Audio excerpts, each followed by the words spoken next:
Hello guys, for today's video, yes, flight ko na. Today is June 10.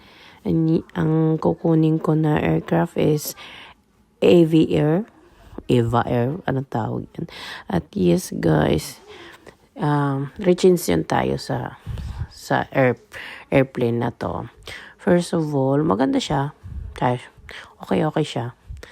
Pero pagod ako kasi nawala ako. So, ayan guys, very clean, very satisfied, maluwag din, makakaluwag-luwag yung paa ko, and yes, ang ganda ng,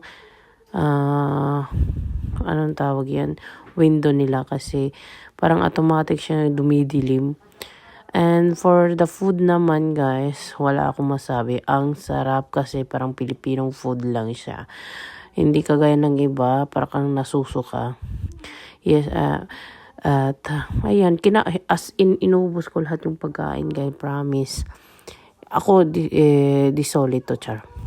Hindi ako kumakain ng food ng airplane kasi pag kumakain ako konti, nasusuka ako. So, yan guys, tignan mo, chicken yung flavor, yung ulam ko, at saka may bok choy, at saka carrots. Ang sarap guys, in fairness.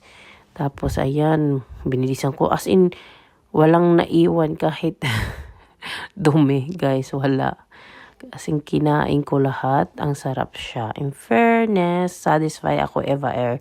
For the first time akong sumakay dyan. Kasi yung iba naman tapos na. Gusto ko ma-experience din, di ba?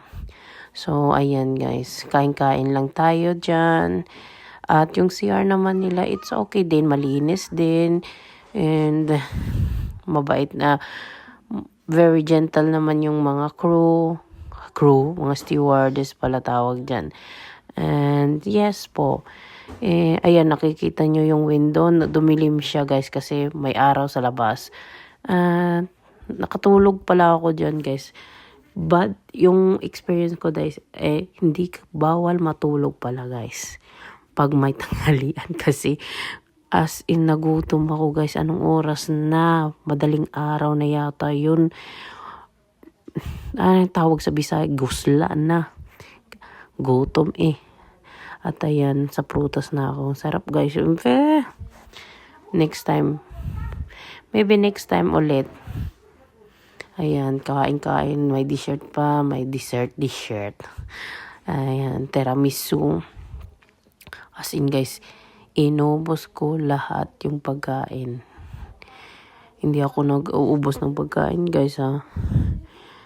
Namimili kasi yung dila ko ng masasarap, yung sakto-sakto lang sa tiyan ko kasi uminom naman ako ng gamot para hindi ako masuka. Pero wala tayong magawa. Hindi, syempre, nasusuka. At yes po, papunta po tayo sa Cebu, Mactan. Pero yung aming trip is di ba, from Milan to Taipei. Yun po, parang 13 hours yata yung biyahe. So, ang bad lang sa kanila sa Eva Air, hindi bad naman yung anong tawag yan, hindi maganda yung ganyan, yung screen nila, kunti lang yung movie nila, hindi ka masaya, kaya natulog ako, diba?